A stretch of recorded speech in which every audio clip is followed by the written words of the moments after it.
Magsama-sama, bahay-bahay.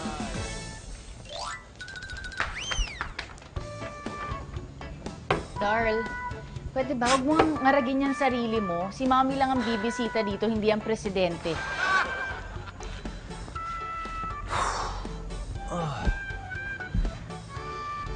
Teka, Darl. Alam na ba ng mga boarders natin na pupunta dito yung mami mo?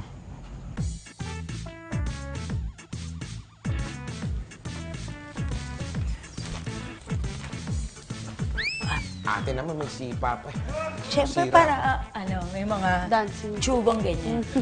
Kung masira. Yeah! Wow. Uy, Love, ano ba naman? ano? Ilang beses ko magsasabi sa'yo na huwag nagkakalat dito sa loob ng bahay. Grabe ka naman, Pio. Kalat ba agad to sa'yo? Para ito lang eh. Ikaw mo nga itsura para tayong dinaanan ng ipo-ipo. Para tayong nilindol ng Intensity 7. Yan na, eto naman. Love ka naman kasi alam mong allergic sa mga ganyan to. Sorry naman, Pio. Kasi kagabi lang ako tinawagan ito ni Si Chairman. Na gusto niya, ako raw ang magpa-event dun sa, sa buwan ng wika na yon. Ako nga ang inassign niya dito, oh. Ito nga, nirarush na namin yung design ni ate.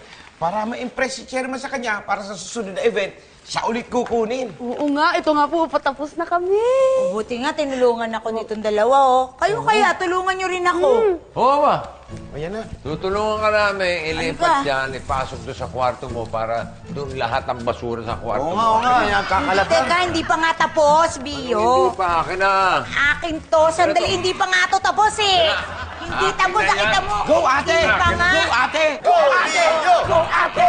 Go, Malakas ka. ate! Kaya mo yan! Go, ate!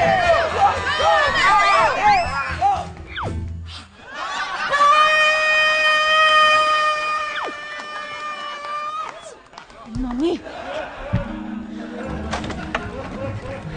Mami, hi! Sino kayo? Ano ang ginagawa niyo sa bahay ng anak ko?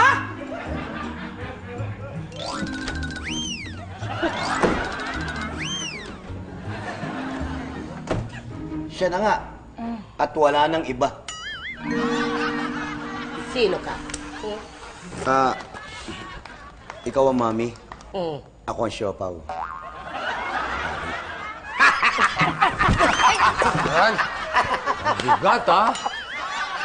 Matilda.